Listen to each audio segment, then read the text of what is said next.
I recorded again without recording. All right, back again here. The Colgada is a derivative of the walk. The Tango Walk doesn't allow, it is the thing that drives all the individual figures of tango. And the Colgada is no exception. Let us look at a walk, a step, backward. I've taken one step and I'm going to proceed to my zero position. Here's my zero. My zero is a lining up of the plates. And I've got 1 foot free.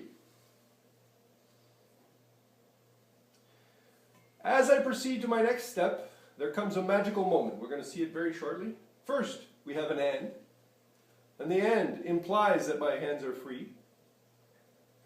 Okay. And then there's a dynamic part where we can't hold on anymore. Well, that means that if we want to do it very slowly, these have to be hanging on.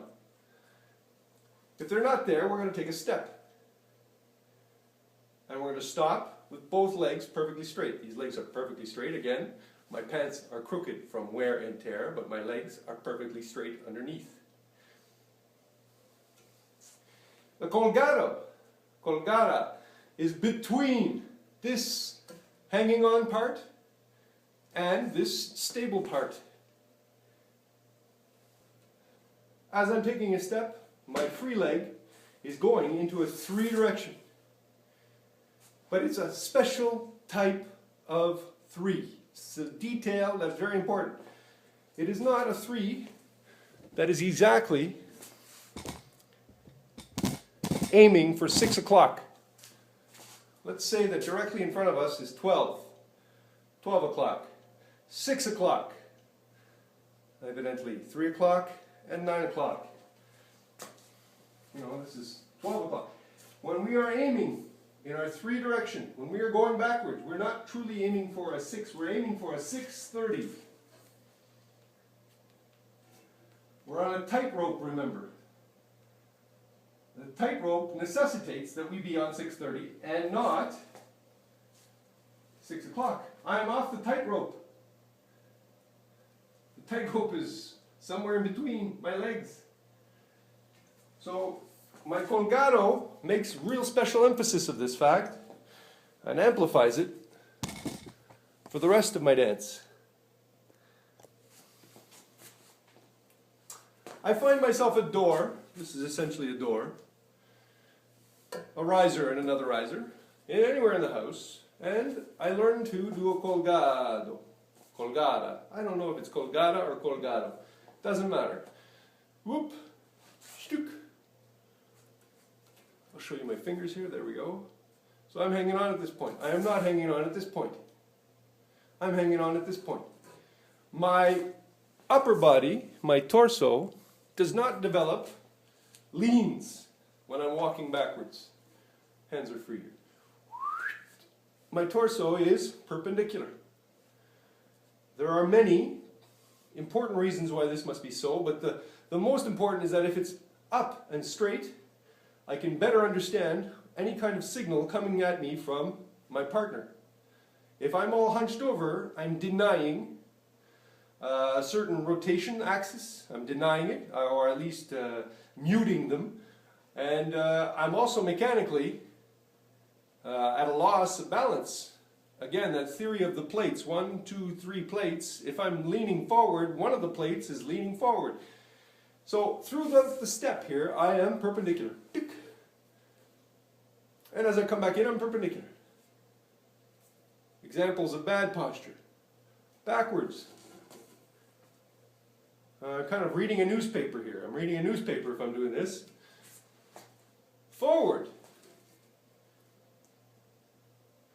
Now, if you're forward, you probably are in certain balance because you've got your weight basically over your front leg, and it was there before, so basically you're done. But if you try to do an ocho based on this to come back, well, you're dead.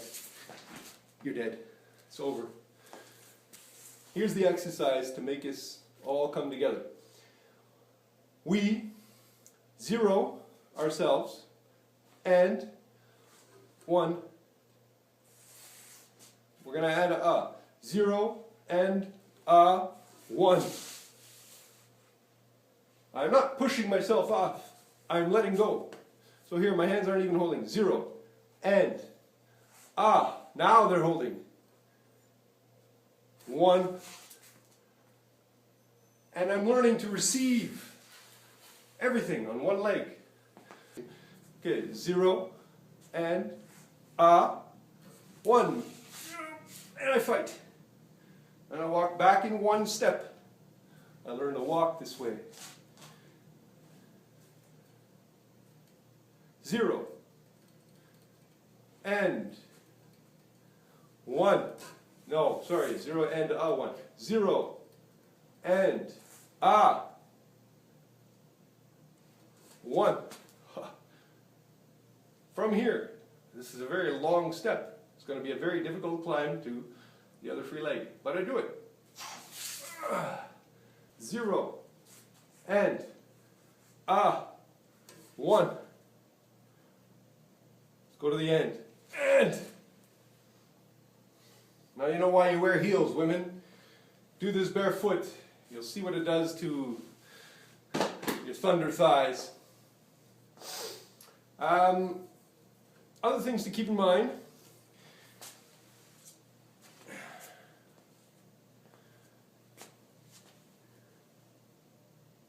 You are not Lego men.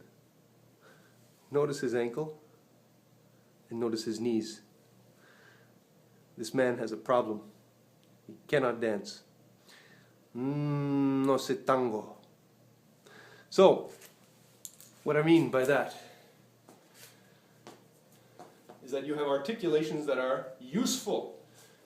This is a Lego man walking. Do you see the Lego man in me? Now, I'm a cat. 0 and I'm hanging on the 1. I'm stable on the 1. I'm going to reach for that and now. This and this 1 and it's very difficult to do. Think about bringing this empty spot of your leg behind your knee on top of this knee. Think about that while moving.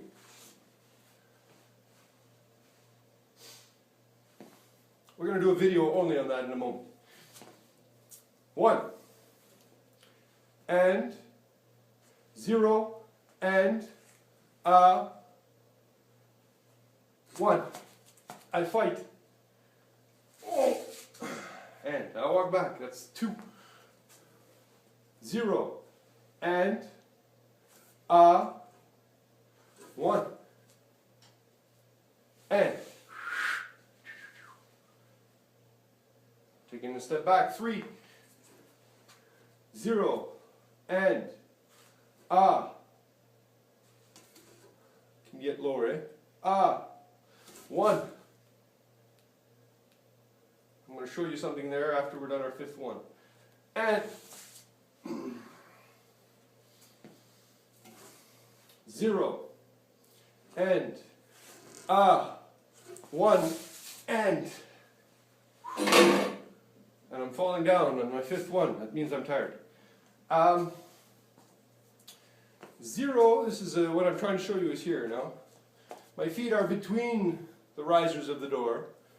0 and there is no weight here. I got the weight is in my hands, basically, and mostly here, pushing up, you know, keeping myself stable in the upward position.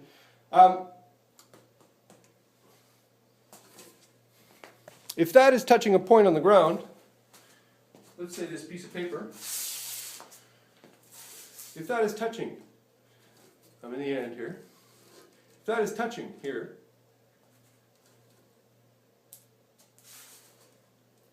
my 1 is going to be further than that. So let's do that all over again. 0 and Ah. I'll raise it for this part. 1. And.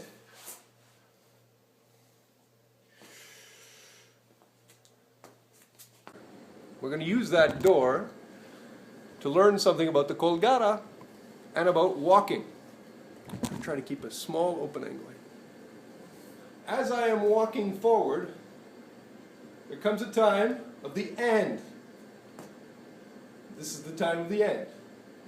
0 and 1. Between the 1 and the 0 and is the moment, very small moment, of a Colgada. I've got my hands hanging here, obviously. And we see that I can slow down my walk in time, right? I can basically... Now, why professionals don't do this as a figure, I have no idea. I think it looks so great. If a woman were to do this over 4 times, you know, dun dun dun dun dun dun dun dun dun dun dun dun dun dun dun dun. Anyway, I would have been a great woman. Right now, I am not.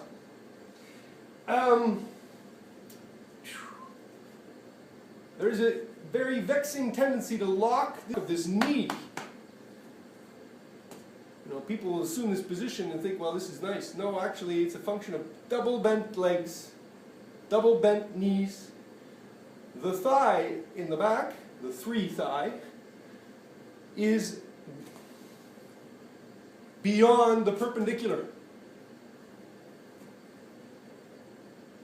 And if we finish the step, shtuk, that leg can actually go a bit further. So it is beyond the perpendicular, but not fully extended back.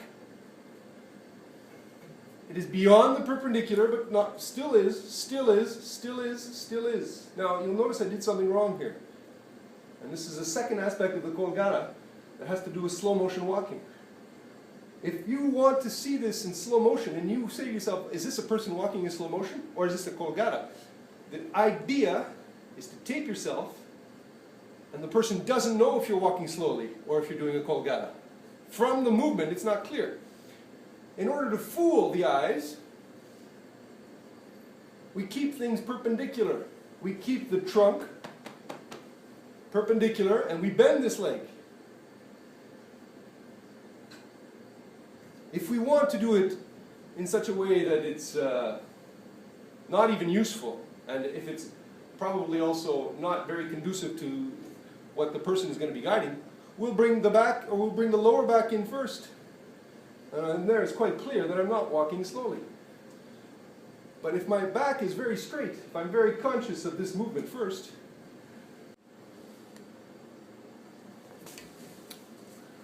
the Colgada and the walk. Tango and the walk. Tango is a walk, and every individual movement that you actually try to perform is a function of your walk, is a derivative of your walk. The walk precedes all the movements. The walk causes the movement. The static positions of this walk cause the volcada, and they enable the Colgada.